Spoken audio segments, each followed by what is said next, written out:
It doesn't matter where you are or who you are, conflict is inevitable. That may be especially true in a world as complex and with such high stakes as education. My idea of collaboration is that we're sitting down, we're having transparent conversation where I can show you what my data is, I can tell you my weaknesses, and we're going to help each other grow. Well, I had to learn as I was shifting cultures in the different schools that I worked in, that's not true for everyone. The thing is, as we're going to get into today, conflict isn't always bad.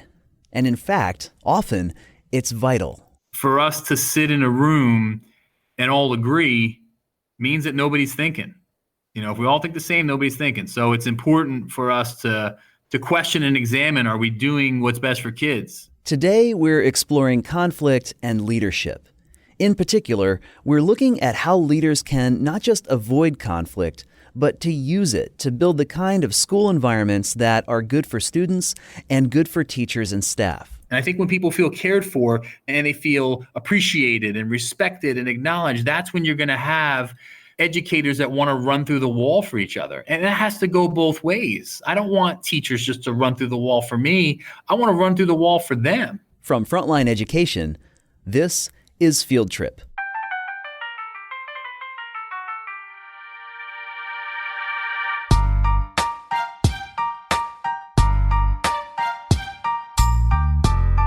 Today I'm speaking with Paul O'Neill, Supervisor of Instruction at Mill Pond Elementary School in New Jersey, and Dennis Griffin, Elementary Principal at Brown Deer School District in Wisconsin. Paul and Dennis, thanks a lot for speaking with me today. Thank you for having us. Yeah, we're excited to be here, Ryan. Thank you for the opportunity. Paul and Dennis work in different parts of the country, but they met through a Twitter group called EduGladiators. Well, we're here today to talk about conflict and leadership, and I want to ask you first, as leaders in schools, what kinds of conflict do you encounter in your jobs? Well, I think there's quite a bit of conflict. I think that some of that conflict can be positive conflict, which inspires growth, and I think some of that conflict can be sometimes negative conflict that comes from a place of misunderstanding or comes from a place of disagreements. And it's not that negative type of conflict cannot produce growth. It certainly can. I think it's how we approach that conflict, which is key. But I like to think at times where I've sat in meeting rooms with people and we've talked about student experience and we've talked about student achievement, and we maybe didn't necessarily agree on how to get there. Because I think that I know that the two are closely related. If you want to improve student achievement, then you've got to make sure that the student is having a great experience in your building and in your community. So for us to sit in a room and all agree means that nobody's thinking.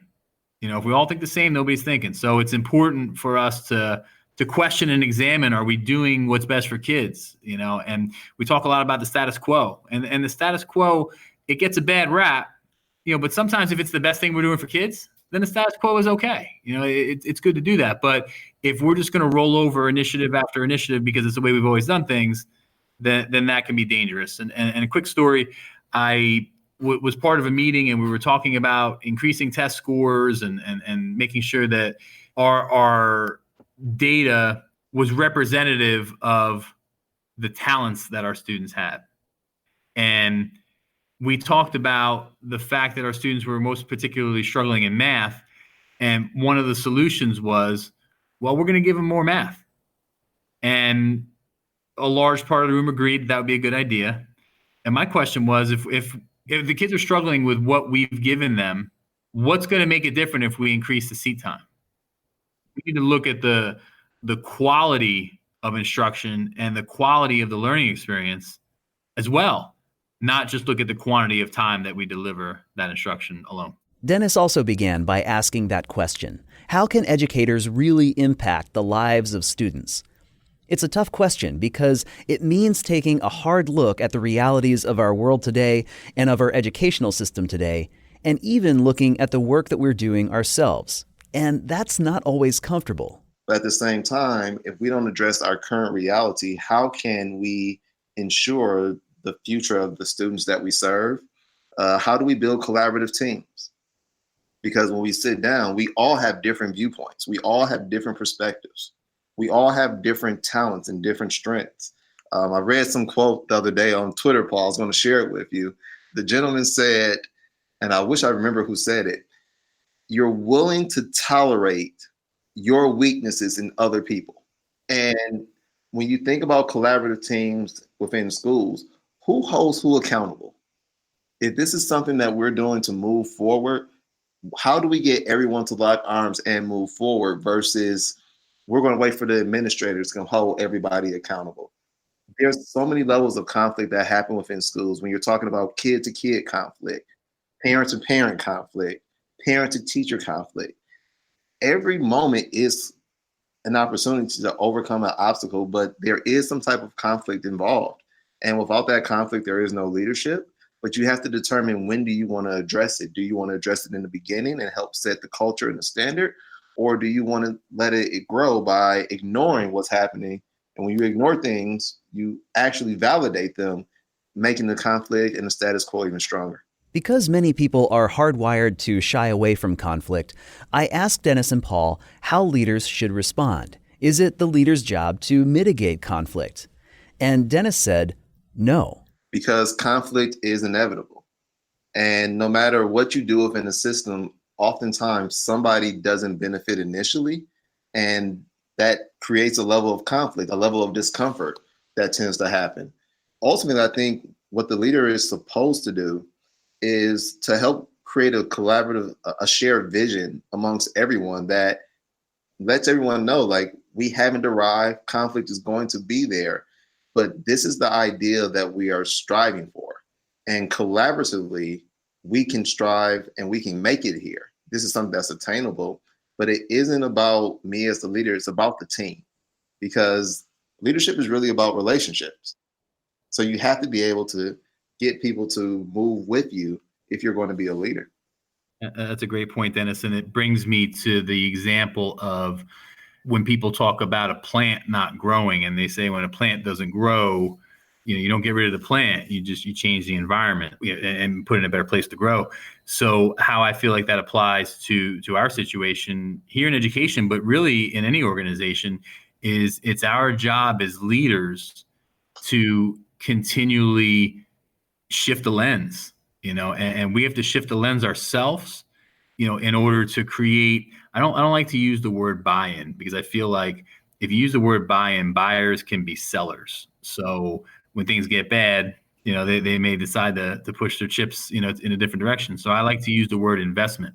I think when you invest into something, then you can really use conflict as an opportunity to grow something in a positive way, even though when it doesn't look positive. If you think about it from an educational perspective, many districts are facing the same financial crunch, where difficult conversations have to happen and difficult decisions are being made. And it would be very easy for people in leadership positions to get frustrated and to allow their frustrations to become contagious and to bring others down. But we have to find a lens to look at it through, so that we can put on a smile every day when we come in, and like the old deodorant commercial, never let them see you sweat. You want to be able to come in and provide that positive, reassuring reinforcement, even when things aren't going well, and use conflict as an opportunity and a springboard for growth. And one of the things that kind of like allows that conflict to happen, learning.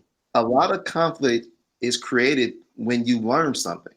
Because when you start to learn, you question your current paradigm.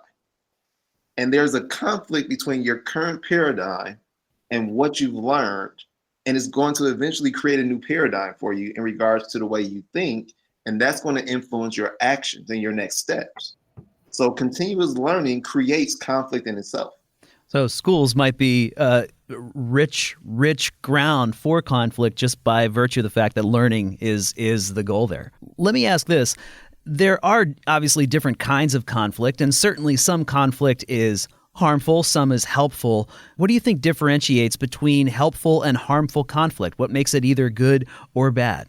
I think it's the place that you come from. It's very agenda based. When you're doing things whether it's delivering news or delivering initiative. We all suffer from initiative fatigue at times because it's constantly the new, with very rarely stuff going away. But it's about being able to create a healthy culture where people understand that, and my superintendent, Dr. Vanessa Clark, talked about it today at our administrative academy. She talked about ladder climbing and ladder holding. And I really like that example because I felt like it's very easy for people to chase titles. It's very easy for people to chase a vision of what they have, and they're constantly climbing and they're trying to get to a point.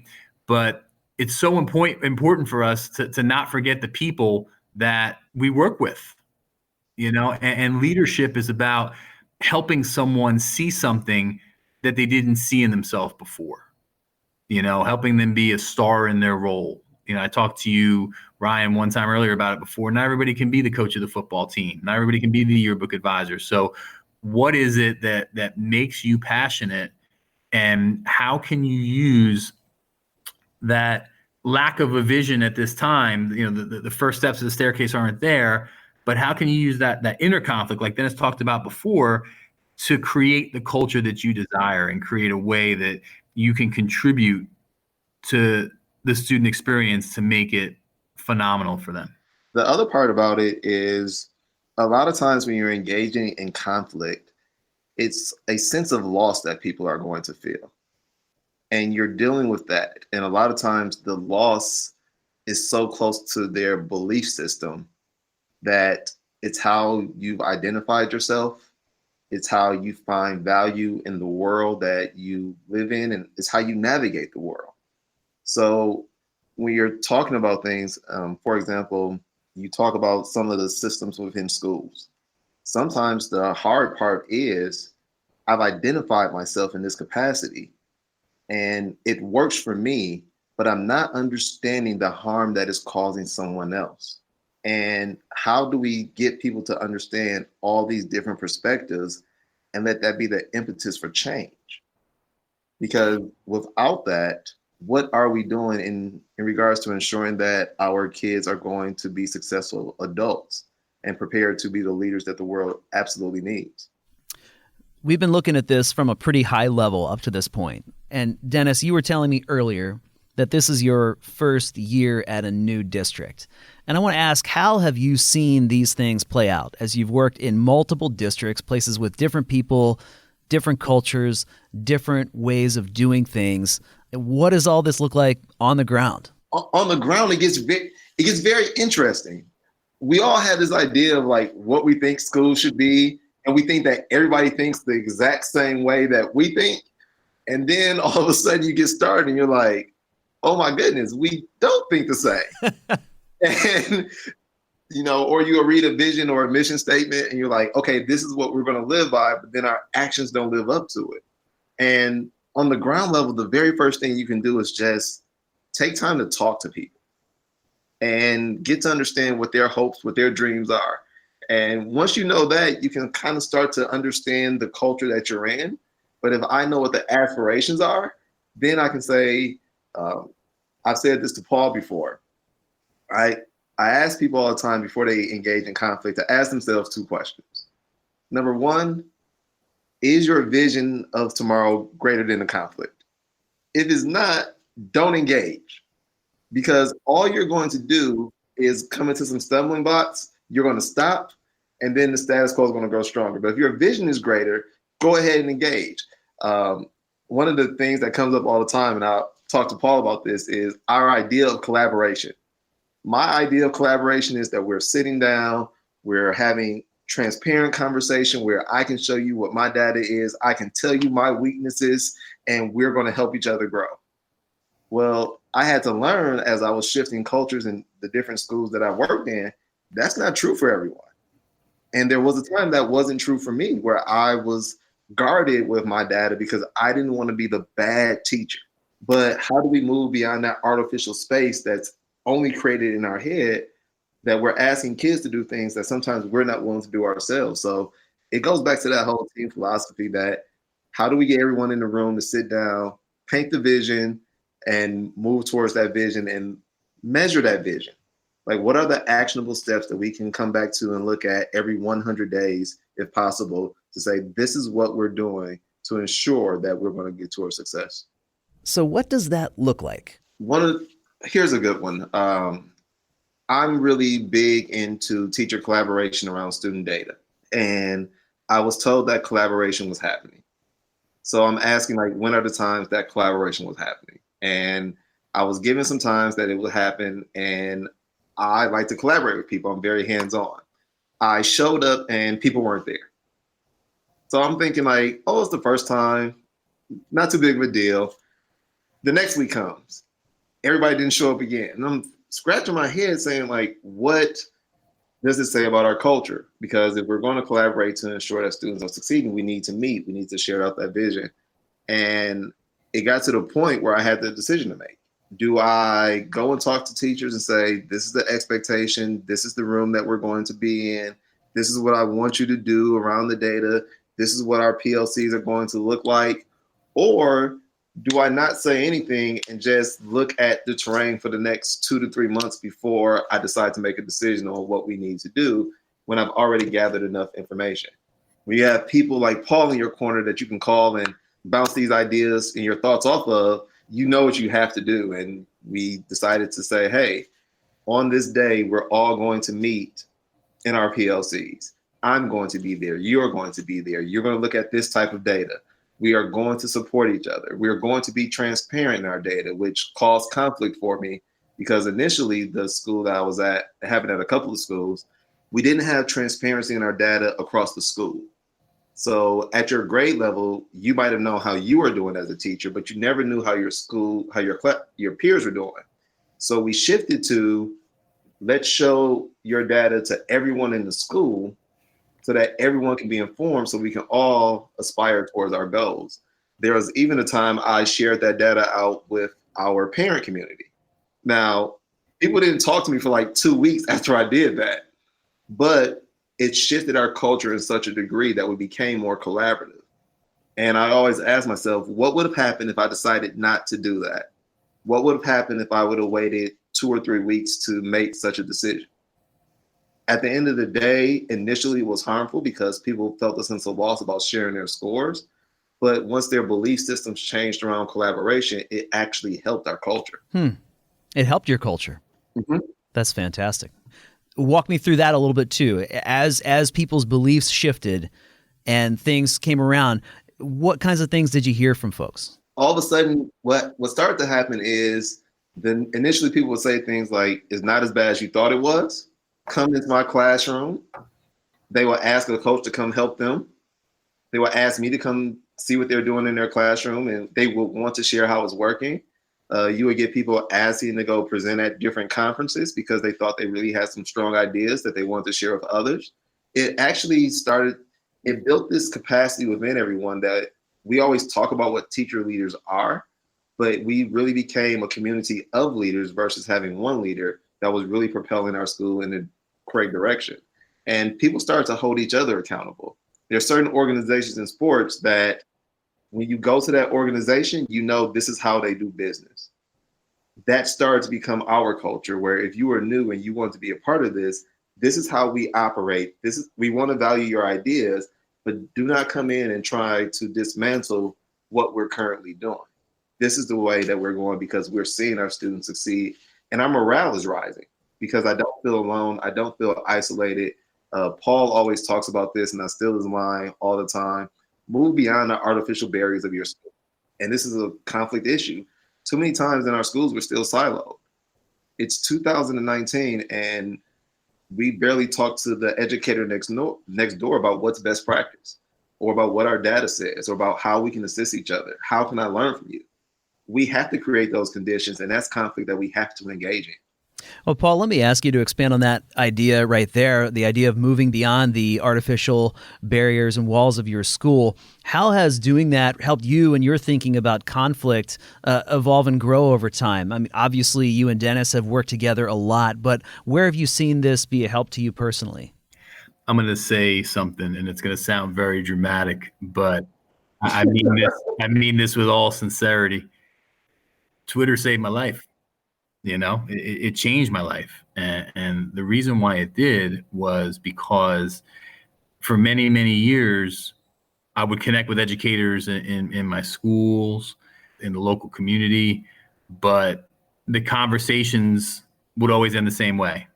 Whether people felt they didn't have enough time, they didn't have enough resources, they didn't have enough support, they didn't have enough money, whatever the case may be. And we ended with reasons why. We were stage one thinkers. We were identify the problem, and why it was a problem, and we couldn't move past that. So I started to write a little bit and was doing some writing on LinkedIn, and I just found that LinkedIn wasn't the community that was right for me. So I moved that writing to Twitter and published a few things on Twitter and did some educational chats. This was back in 2014.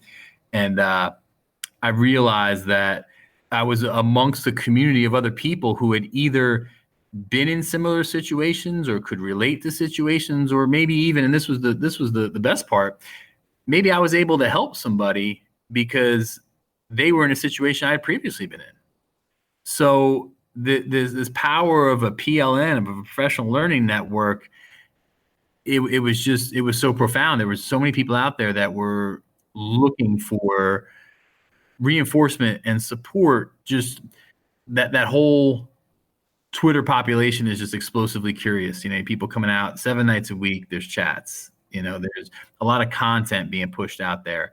And I feel that that's a great way to use conflict as a learning experience when you feel like there are artificial boundaries that limit you. Speaking about what Dennis talked about before, your school building or your school district, if you never get out beyond those artificial boundaries and network with other people and have learning experiences with other people, then the lens that you're looking through just remains limited. The thing is, when people disagree, that conflict doesn't always lead to growth. In order for that to happen, you need trust. You need to know that the other person or the other people that you're in conflict with are actually on your team. So I asked Paul and Dennis, how do each of you personally build the kind of culture where conflict isn't destructive but leads toward positive change? Hey, Dennis, I've been chomping at the bit on this one. I had an acronym written down, and we're educators and we live through acronyms. ABC 1, 2, 3. We got an acronym for everything. Would you mind if I kick this one off? Go for it. I'll set it up and let you knock it down. So I have an acronym written down. It's TBA. Like to be announced. And anytime you see TBA, it creates uncertainty. We don't know what it's going to be yet. It's going to be announced. Wait for the time. Wait for the details to come. But one of the acronyms that TBA also stands for is trust, belief, and accountability. And I think that those three things work hand in hand, but it's no coincidence that trust is first. That's the foundation that it has to be built upon. And I'm going to use an example from my current district from this past school year. I have been in this district since 2006.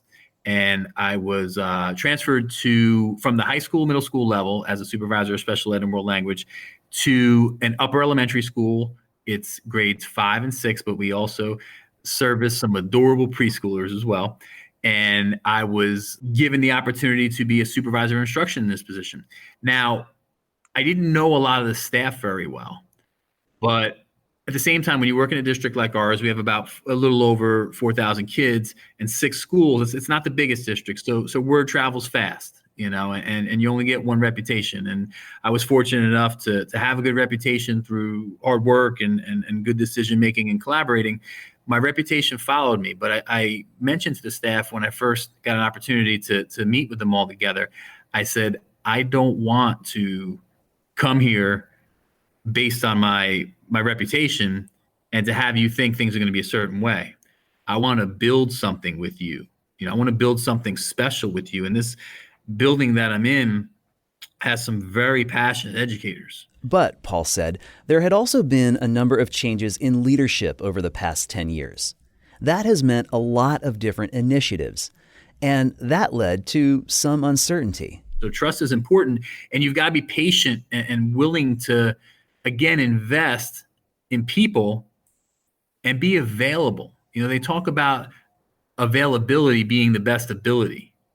And it really is. It truly is. When you're available for people, available to have conversations, available to listen, available to collaborate, that starts building the trust, because then you get to know people.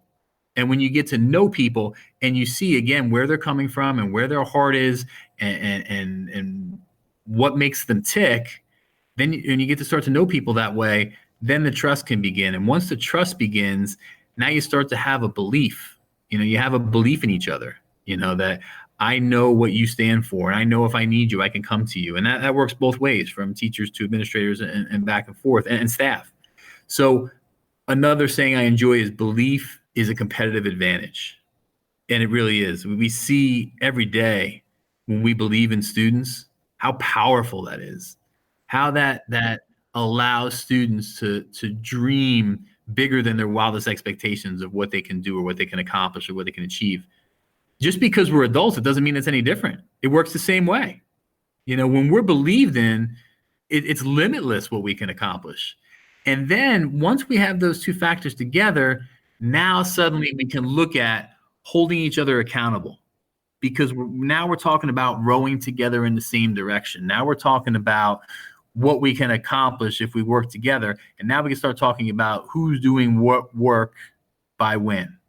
And when we hold each other accountable and we have trust and belief, anything is possible. Wow. Paul, I think you took care of it all right there, to be quite honest with you. And one of the things that I like that you did, Paul, that I often ask members of groups that I work with, let's be careful to define what we're saying. Because a lot of times we throw a word out there such as trust.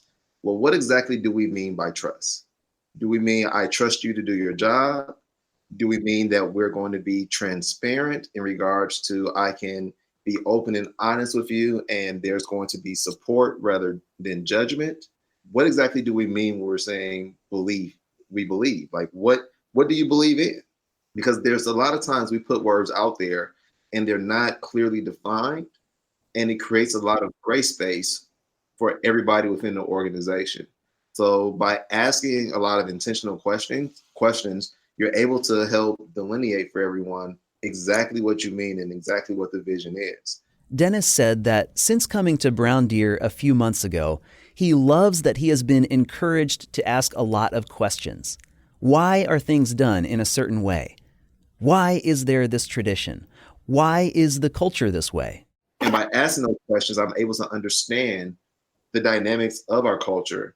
And I've been encouraged to make it my own, to build a team and make it our own right away. Well, there's a lot of power in that. And I don't like making comparisons between education and sports, but sometimes that's where we go. Think about when a sports team hires a new coach. We do not expect that coach to go in and continue to do the exact same things that the previous coach did. If that happens, everybody's upset. Like when you hire someone, you're expecting them to help bring you along in the change process. And doing that, there's going to be a certain level of conflict that's going to come out from that, because they're going to bring ideas and you're going to have ideas, and there's going to be a collision of these ideas, and hopefully it turns out to be something great. If not, that's when we go through this continuous improvement process of refinement and looking at the data to see what exactly do we need to do.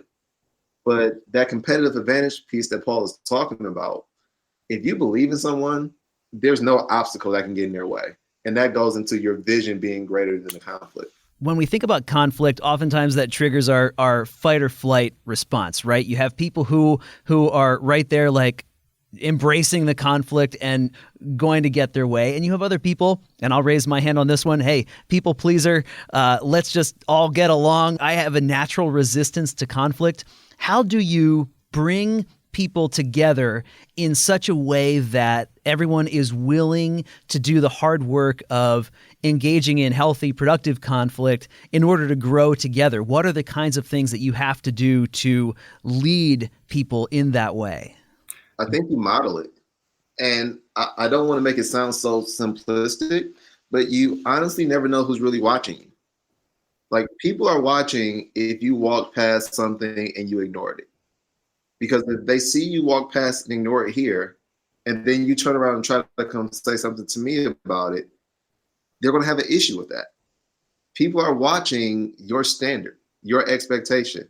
Are you even living up to your own expectation? And it doesn't mean that we don't make mistakes, because a lot of times we confuse making mistakes with engaging in conflict sometimes.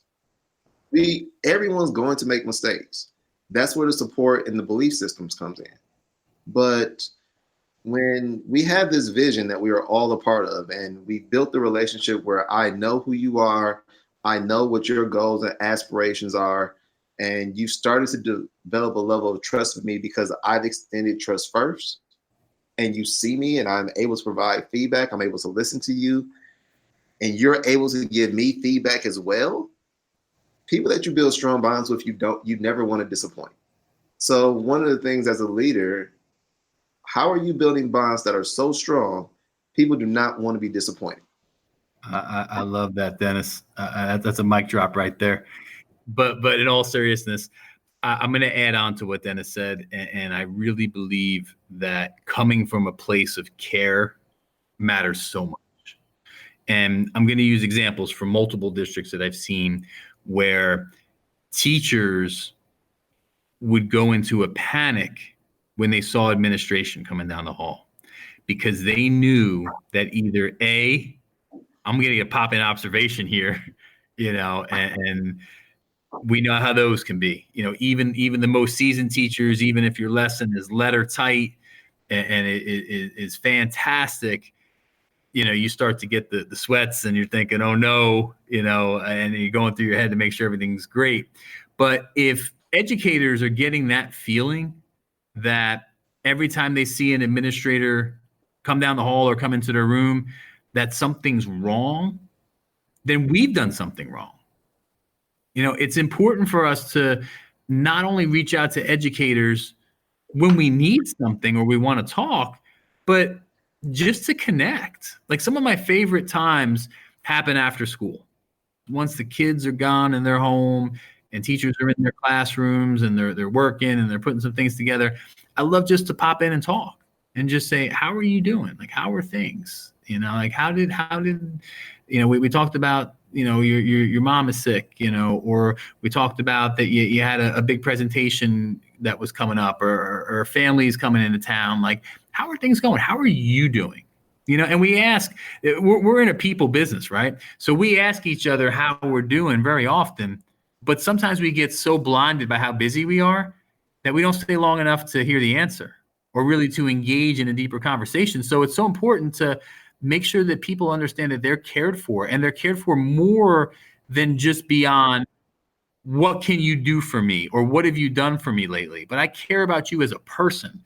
And I think when people feel cared for, that's when, and they feel appreciated and respected and acknowledged, that's when you're going to have educators that want to run through the wall for each other. And that has to go both ways. I don't want teachers just to run through the wall for me. I want to run through the wall for them. And then the last piece of that is, aside from being good at acronyms, we're also good at buzzwords. Our industry is great at buzzwords, but just talking about different things that are hot topic and whatever the case may be. And I think we've got to put some muscle behind the hustle. The hustle is the buzzword, is whatever the hot topic is these days, that's the hustle part. But being able to put some action behind it. Dennis talked about it before, and he talked about you never know when people are watching. But I disagree with that statement a little bit, because you do know when people are watching. They're watching always. Okay, they're watching all the time, no matter what you're doing. And that's when your true character is revealed, is when you think that nobody's watching, the things that you're doing, the brave face that you're showing, the difficult decision that you make. That's really when you're putting muscle behind the hustle, and you're modeling, like Dennis said, you're modeling stuff. You're not just saying, hey, do this, do that, but you're showing that you walk your talk every day. Now, Ryan, this is what we go through when we talk on the phone, okay? You saw that, right? I did. This is what we go through. But Paul's right. But sometimes, like, you get so caught up in the work that you're doing, you forget people are literally watching what you're doing. And I'll throw in an example real quick, if you don't mind, Ryan. I never ask anyone to do something that I'm not willing to do myself. So when we were talking about building trust, I remember I wanted educators to record themselves teaching and then share it out with the staff. And everyone says that's like this high level of trust. I thought it was just best practice. I mean, even the athletes go back and watch their game tape. But the very first time that my staff saw a video, I played them a video my first year teaching that I had on a DVD and said, this was me back then. And I said, I want us to get to the point that we can share videos too. What I didn't know, and this speaks to the point that Paul was talking about, that people are always watching. People came up to me afterwards and said, hey, can you tell me more about why you did this or why you did that? And they started to incorporate that into their own classrooms. As the administrator, I was able to see it because I was always visible. I was always in classrooms. And I saw it continue to happen as we were sharing our practices and recording ourselves teaching. I also recorded myself teach. But sometimes the communication of, hey, I learned this from you doesn't happen in the conversation, so we feel isolated. There are times where, as Paul's saying, you have to get to know people and care about their needs, their desires, and families. As an educator, we have families, but we can't always attend events that our kids are having at their school during the day because we're teaching. I want people to keep their families first. I need to do a better job of putting my daughters first. But I'm willing to cover a class for a teacher to go spend an hour at their child's school and then come back. Think about what that does to the culture of your school, that you're putting the personal in front. Now, you can't do it for every single event. I'm not saying that.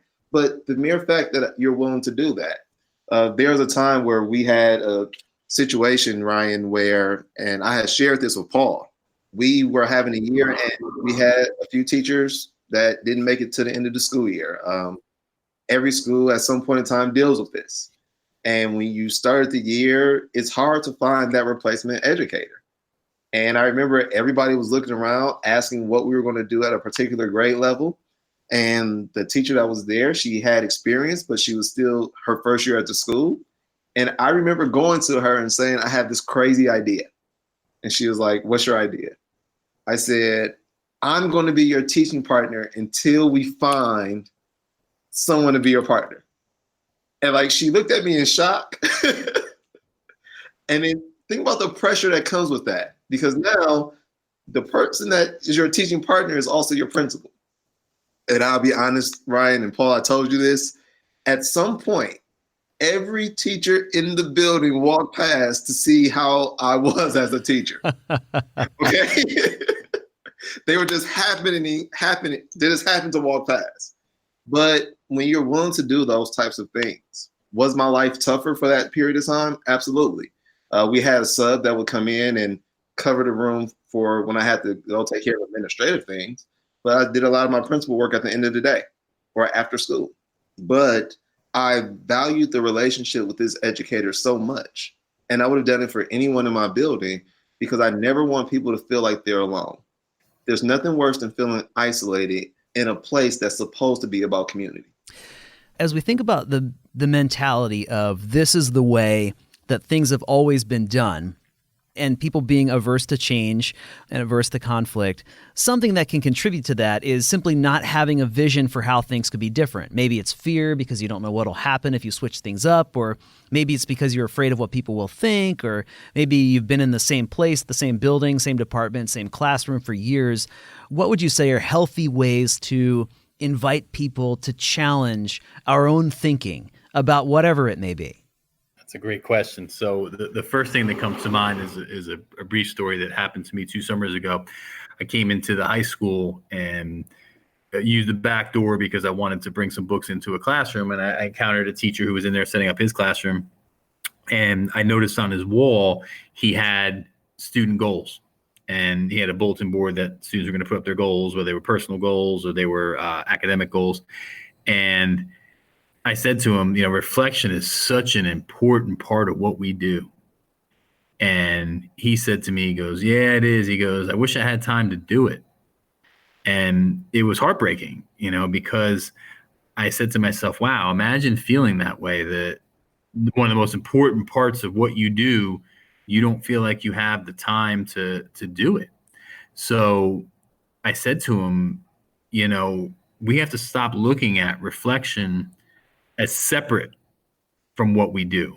It has to be something that's live and something that's real time, because reflection is what's going to help you shatter the status quo. And I like to use that term shatter because it's a ceiling or a window, like a limitation that we have to break, and it's funny, when I first met Dennis, he had put out some blogs and he was talking about the superhero Batman. And he was talking about why he identified with Batman and how that was like a daily part of his fabric, and how he used teachings from Batman and situations from Batman to genuinely help kids and to answer the call, to use conflict as an opportunity for growth. So Dennis Griffin Jr. does what Dennis Griffin Jr. does, and he doesn't just put something great out there. He challenges others to put something great out there. So he says to the group, he's in the Twitter chat, what superhero do you identify with? So I'm thinking, oh man, I'm not a superhero guy at all. Like Dennis knows all the stories. He's got all the gear. He's seen all the sequels. Like my man, his superhero game is tight. Now, me on the other side, I'm the polar opposite. It is just not my thing. So I stay quiet in the background, and I'm like, all right, you know what? Like, there's plenty of people in this chat. I don't need to answer. He's not going to notice. And lo and behold, Dennis noticed, and he said to me, hey, Paul, we haven't heard from you. What superhero do you identify with?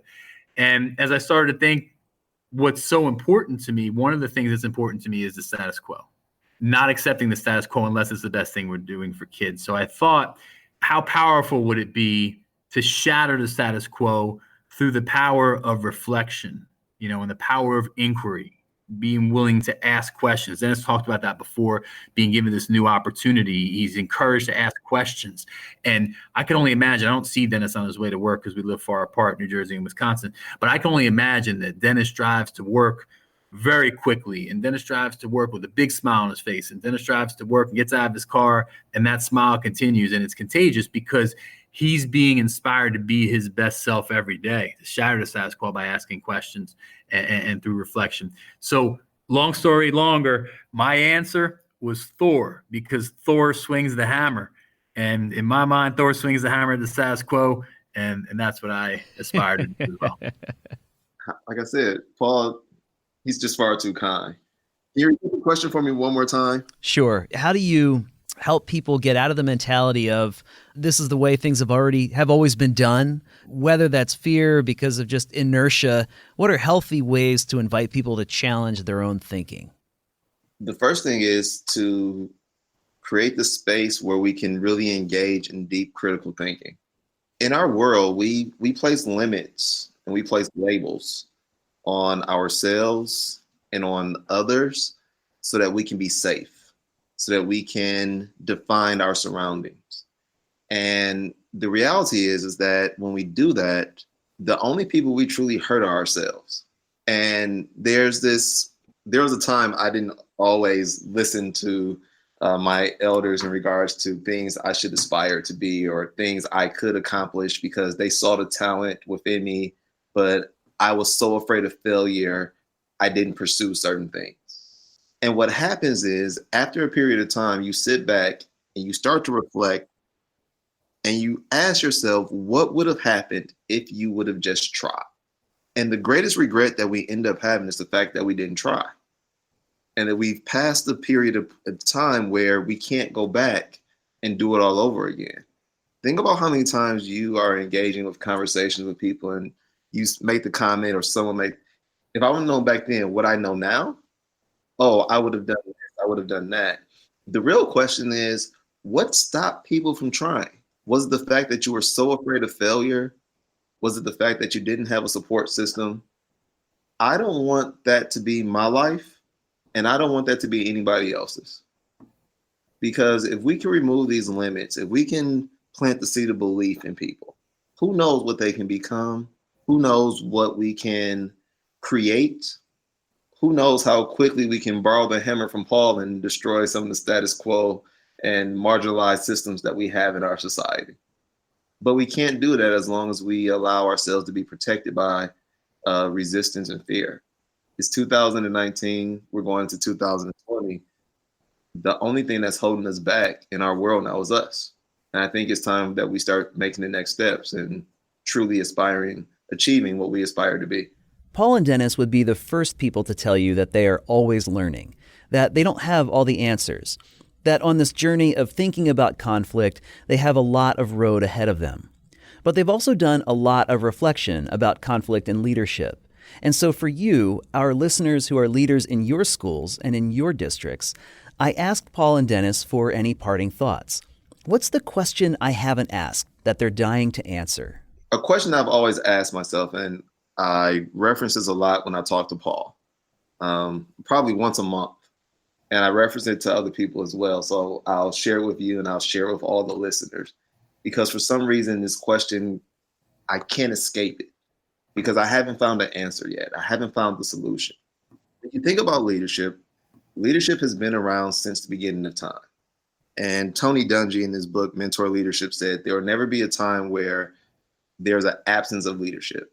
Someone's going to be appointed, someone will be selected, someone will nominate themselves. Like there will always be someone to fill that leadership role. And when you think about the literature on leadership, it's massive. When you think about the literature on change, it's massive. You can go to so many different people, Fullen, Covey, Heifetz. When you think about all the literature that's out there on leadership right now, and you think about how much we talk about it, the question that I ask myself all the time is this. If we've gone to different colleges and studied leadership, if we read similar books, if we make action plans and everything else, what's stagnating in our society?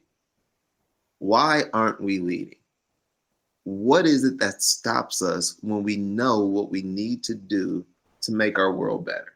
It perplexes me. I'm continuously trying to learn and build teams because I know there's this fear of being isolated, but is that fear worth the detriment of others? Like a lot of times when we're talking about equity, even when we're talking about equity, someone has to lose something initially for the greater good. Equity doesn't come from nothing.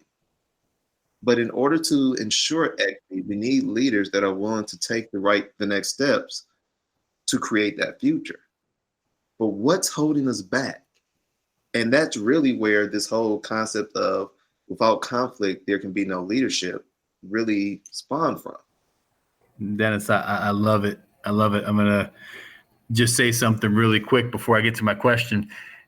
You know, it all comes from a place of care, what we talked about before with conflict and conflict being received well.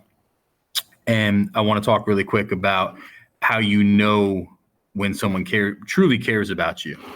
And I learned that Dennis truly cares about me as a person, as an individual, and cares about my family, cares about me personally and professionally. And how I really learned this, how this was reinforced for me, is Dennis gave me a gift very recently. And it was an actual physical gift, but it was something that was so much greater. The significance of the gift was greater than the gift itself. So what Dennis did is, I told you, Dennis is a superhero guy. That's his jam. Dennis bought me a watch, a really, really nice watch. And it's one of those big watches, the one that gives you carpal tunnel if you wear it, too long into the evening. And on that watch, it's Thor. It's a Thor themed watch. Okay, one of those Invictus watches. And it has the hammer in there, and it's really great. And I was touched by it. But like I said, I was touched more by the message behind the gift. And I got on the phone with Dennis shortly after I got home. And right, I got to tell you, this box barely fit in my mailbox. That's how big this watch was. I don't have a small mailbox. I called him and I said, Dennis, why did you send me this watch? We'd actually talked about it prior a little bit. And he said, do you wear watches? And I'm like, nah, not really a watch guy. I just kind of use my cell phone. So again, Dennis Griffin Jr. does what Dennis Griffin Jr. does. He's a different thinker. And Dennis felt that despite me being a person who doesn't wear a watch, that I needed this watch as part of my life as a reminder that every moment counts. And that was just so powerful for me because I'm a big believer in the fact that we are legacy changers. Okay. We use growth mindset to change legacies. And the question that I have is, what are the long-term effects of avoiding conflict? And how do they impact the individual as well as the collective whole? When you get the secret, to that question, it's so powerful. I just think there's a multiplier effect there because, going back to Dennis's every moment counts. If you miss a moment with somebody, if you miss a moment for a learning opportunity, you don't know what the world is going to be robbed of, because obviously that moment, that significant moment with somebody is going to change the world. It's like paying it forward. Like Dennis gets me this watch and reminds me that every moment counts. And it's not that I didn't know that. Of course I knew that. I think that's a common philosophy, but it just now serves as such a strong reminder that I really need to make sure there are no wasted steps in my process. I can't spend time doing things that I know aren't good for growth. Now, does that mean that we're about work all the time? No, you've got to have fun too. And work can be fun, but you've also got to have work outside. So that piece counts so much. And then Dennis said in the beginning about many conflicts begin on the inside. How do I give so much to others while caring for myself? Because you can't pour from an empty cup. So that's a conflict. Dennis and I are very similar in this way. We both work very late into the evening. We both require a very short amount of sleep. And I'm getting older. I'm the old man here. Dennis is significantly younger than I am. So, for me, I need a little more sleep than he does. But at the same time, we've got to make sure that we care for ourselves so that we can care for others as well. Paul O'Neill and Dennis Griffin Jr., thank you. This has been a great conversation. I really appreciate your time at the end of what I'm sure has been a long day. Thanks again. No problem. Hello, everyone out there. We hope you enjoyed and look forward to connecting with you on Twitter. Absolutely. Ryan, you are the man. Thanks for the opportunity. Definitely look forward to connecting with you on Twitter. I'm at Paul O'Neill 1972 and extremely grateful for the opportunity. Thanks again, Ryan.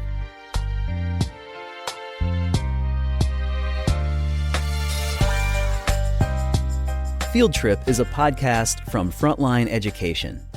Frontline partners with education with industry-leading school administration software.